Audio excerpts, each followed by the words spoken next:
नमस्कार दोस्तों, नर्सिंग के इस यूट्यूब चैनल पर आप सभी का स्वागत है। आज के वीडियो में हम लोग पढ़ने वाले ओबीजी के कुछ इम्पोर्टेंट एमसीक्यू क्वेश्चन के बारे में।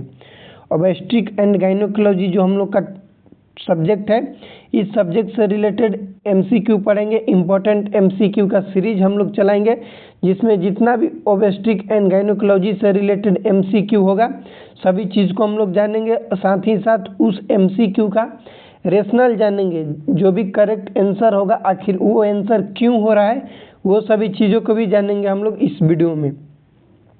चलिए शुरू करते हैं। हम लोग का पहला क्वेश्चन है कि वेजाइनल कैनाल नॉर्मली हैज़। जो वेजाइनल कैनाल होता है वो नॉर्मली क्या होता है, उसका पीएच से रिलेटेड क्वेश्चन है। नंबर 1 क्वेश्चन है, एन एल्कलाइन होता है, एसिडिक होता है, न्यूट्रल होता है, an environment difficult to determine. वैसा इन्वायरमेंट उसका है या वैसा इन्वायरमेंट है जो कि डिफ़िकल्ट है डिटरमाइन करने में, कि किस तरह का है, पता लगाने में कठिनाई है, किस तरह का होता है वेजाइनल कैनाल का पीएच, ये बताना है। इसका सही आंसर होगा option B, an acidic. Vaginal canal का कैसा होता है पीएच, तो हम लोग बोलेंगे एसिडिक। ऑप्शन नंबर बी होगा इसमें सही। अब ये ऑप्शन बी क्यों सही है, इस चीज़ को हम लोग जानेंगे रेशनल इसका। देखिए हम लोग रेशनल पढ़ेंगे। इसमें क्या है, वेजाइना इज हाईली एसिडिक। क्या है होता है, वेजाइना हाईली एसिडिक होता है, जिसका पीएच मान एग्जाम में पूछा जाता है कि वेजाइना का नॉर्मल पीएच कितना होता है, तो याद रखेंगे 3.5 to 4 होता है। Due to presence of lactobacillus acidophil. जिस बैसिलस का नाम है लैक्टोबैसिलस, उस जो बैसिलस है नाम है Doderlein bacillus, which convert glycogen into lactic acid. देखो एकदम आसान से समझेंगे कि वेजाइना का जो पीएच है एसिडिक होता है।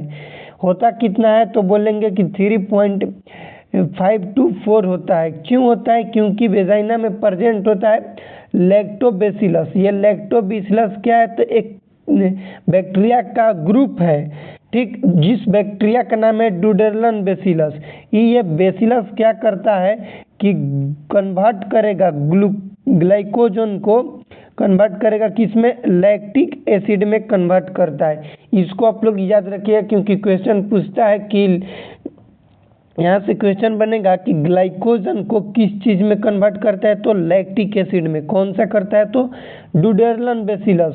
किस ग्रुप से आता है, तो लैक्टोबैसिलस एसिडोफिल से आता है। पहला हम लोग याद रखेंगे। सेकंड इसमें क्या लिखे हैं कि vaginal flora discovered by German gynaecologist Albert Doderlein. इसका नाम क्यों है डुडर्न बैसिलस, क्योंकि इन्हीं के द्वारा खोजा गया था, इसके वजह से नाम है। Before menstrual and after menopause pH will be higher than 4.5 which may cause bacterial vaginosis. जो मेंस्ट्रुअल साइकिल से पहले एंड मेनोपॉज, मेनोपॉज क्या होता है, तो सीजेशन ऑफ मेंस्ट्रुअल साइकिल, मतलब लास्ट मेंस्ट्रुअल साइकिल जो फीमेल में आता है उसको बोला जाता है मेनोपॉज। मेंस्ट्रुअल साइकिल आने के पहले और मेंस्ट्रुअल साइकिल के बाद, मतलब मेनोपॉज, मेंस्ट्रुअल साइकिल स्टॉप हो गया, उसके बाद वेजाइना का पीएच क्या हो जाता है, बढ़ जाता है। कितना से, 4.5 से बढ़ जाता है, जो कि कॉज क्या कर सकता है, बैक्टीरियल वेजाइनोसिस। बैक्टीरिया के वजह से वेजाइना में इन्फ्लेमेशन हो जाएगा, इन्फ्लेमेशन हो जाएगा। ये हम लोग का था फर्स्ट क्वेश्चन। सेकेंड क्वेश्चन है pH of vagina during pregnancy. Pregnancy के दौरान क्या होता है वेजाइना का पीएच। नंबर 1 ऑप्शन है एसिडिक, सेकेंड है बेसिक, मतलब कि एल्कलाइन, जिसको बोलते हैं एल्कलाइन, एल्कलाइन, इसको याद रखिएगा alkaline. Neutral, sometime acid and sometime basic. क्या होता है पीएच वेजाइना का ड्यूरिंग प्रेगनेंसी, तो प्रेगनेंसी के दौरान भी हम लोग का क्या होता है, तो एसिडिक ही होता है, यानी कि option A is correct answer. अब क्यों होता है इस चीज़ को हम लोग समझेंगे। यहाँ से देखिए, during pregnancy proliferation and activity of lactobacilli increased due to increase level of estrogen which cause increase acid of pH of vagina.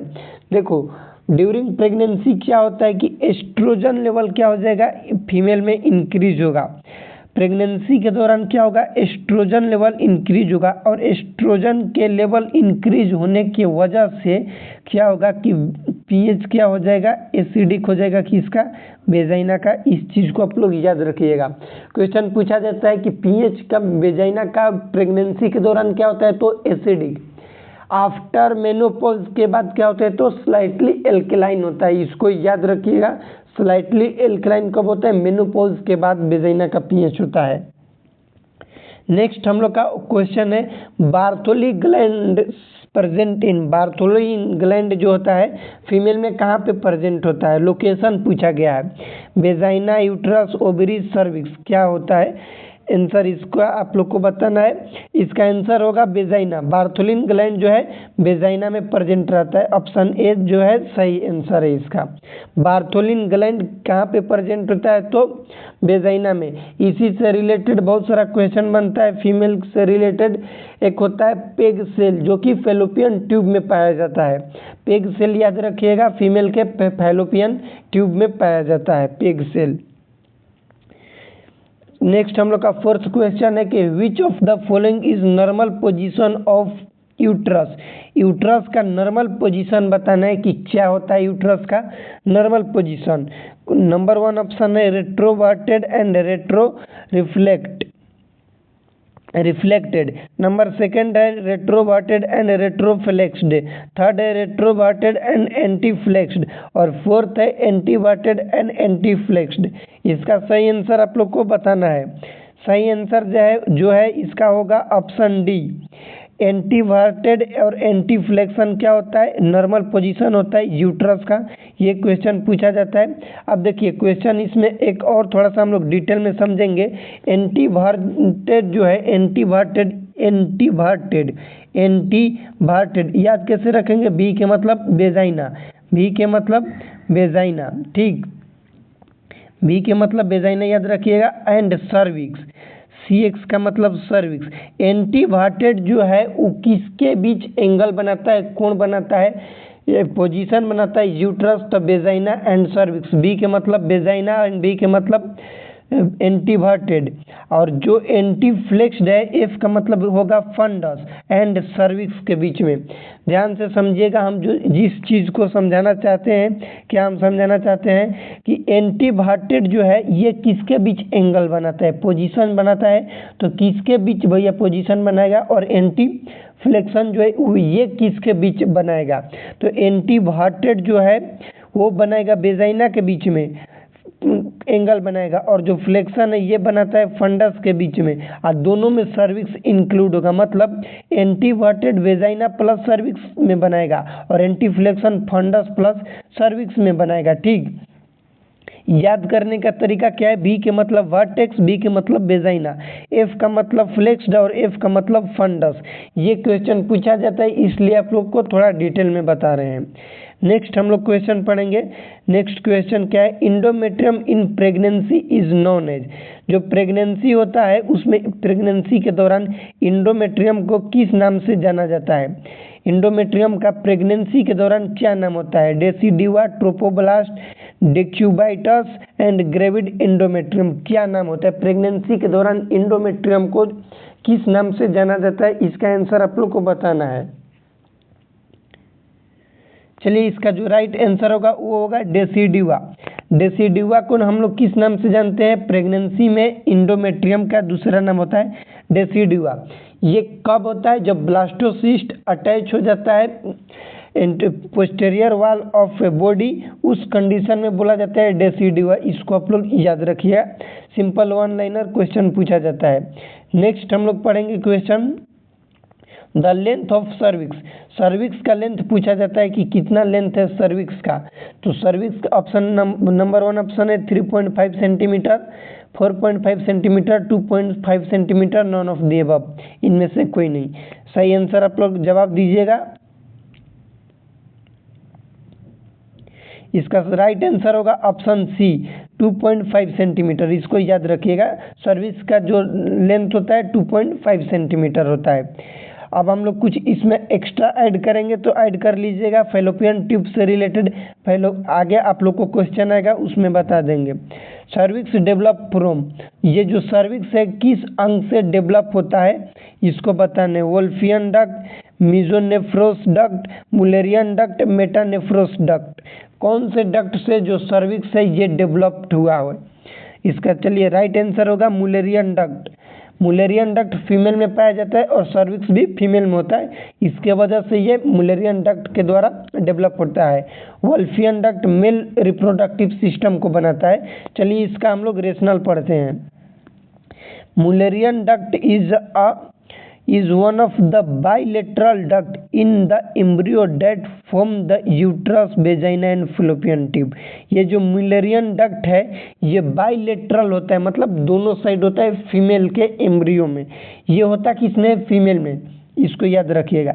जो कि बनाता है क्या क्या बनाता है, तो ये बनाएगा मुलेरियन डक्ट जो है, मुलेरियन डक्ट ये क्या बनाता है, तो मुलेरियन डक्ट बनाएगा यूटेरस, वेजाइना, फैलोपियन ट्यूब, ठीक।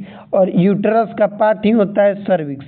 यूटरस का पार्ट क्या होता है? सर्विक्स होता है। तो cervix develop from Mullerian duct, इसको आप लोग याद रखिएगा। नेक्स्ट है क्या चीज? Wolffian duct. Wolffian duct is the duct in the embryo which develop the ductus. Epididymis बनाता है, डक्टस डिफरेंस बनेगा, seminal vesicle, ejaculatory duct and ureter बनाएगा। इसमें थोड़ा सा एक्स्ट्रा ऐड कीजिएगा, ये जो इपिडिडाइमिस है इसमें स्पर्म जाकर स्टोरेज रहता है। स्पर्म स्टोरेज कहाँ पर रहता है? तो इपिडिडाइमिस में स्पर्म स्टोरेज रहता है, इसको आप लोग याद रखिएगा। इपिडिडाइमिस में स्पर्म स्टोरेज रहता है। नेक्स्ट हम लोग पढ़ेंगे length of fallopian tube, range between. Fallopian tube जो है ये फैलोपियन ट्यूब इसका कितना लेंथ होता है एक रेंज में बताना है। नंबर 1 है हम लोग का ऑप्शन 22 to 27 सेंटीमीटर, सेकेंड है 7 to 12 सेंटीमीटर, थर्ड है 28 to 31 centimeter and last option है 2 to 7 सेंटीमीटर। इसका राइट आंसर आप लोग को बताना है। इसका राइट आंसर होगा option number B 7 to 12 centimeter fallopian tube का। इसमें थोड़ा सा हम लोग पढ़ेंगे एक्स्ट्रा चीज़ फैलोपियन ट्यूब से रिलेटेड, यहाँ पर पढ़िएगा। फैलोपियन ट्यूब में इसके 4 पार्ट्स होते हैं। लार्जेस्ट पार्ट होता है एम्पुला, लिख लीजिएगा। लार्जेस्ट पार्ट होता है एम्पुला, फैलोपियन ट्यूब का लार्जेस्ट पार्ट होता है एम्पुला एंड स्मॉलेस्ट बोलते हैं जिसका नाम होता है इंट्राम्यूरल। इंट्राम्यूरल होता है, ये होता है स्मॉलेस्ट पार्ट। ऊपर वाला लार्जेस्ट है ये, और ये स्मॉलेस्ट पार्ट होता है फैलोपियन ट्यूब का। 4 पार्ट्स होते हैं, एम्पुला हो गया, इंट्राम्यूरल होगा, इस्थमस होता है और इन्फंडिबुलम होता है। इस्थमस जो होता है वो नैरोएस्ट पार्ट होता है, ये भी क्वेश्चन कई बार पूछा जाता है, इसको भी आप लोग याद रखिएगा। नेक्स्ट आप लोग को अभी बताए थे कि पेग सेल कहाँ पर पाया जाता है, तो पेग सेल फैलोपियन ट्यूब में पाया जाता है, इसको आप लोग याद रखिएगा। पेग सेल से रिलेटेड भी क्वेश्चन एग्जाम में कई बार पूछा जाता है। देखिए यहाँ पर आप लोग को बता दिए narrowest part of fallopian tube, तो क्या होगा भैया? इस्थमस होता है नैरोएस्ट पार्ट फैलोपियन ट्यूब का, ठीक। इस वीडियो में इतना ही। इस वीडियो कैसा लगा कमेंट सेक्शन में बताइएगा। वीडियो को अपने दोस्तों के साथ शेयर कीजिएगा। कुछ भी डाउट है तो कमेंट कीजिएगा, और ऐसे ही हम लोग स्मॉल वीडियो पढ़ते रहेंगे। ओबीसी से रिलेटेड क्वेश्चन सेशन आप लोग के लिए हम बनाते रहेंगे वीडियो। चैनल पर नए तो चैनल को सब्सक्राइब कीजिएगा। मिलते हैं अगले वीडियो में, तब तक के लिए जय राम जी की।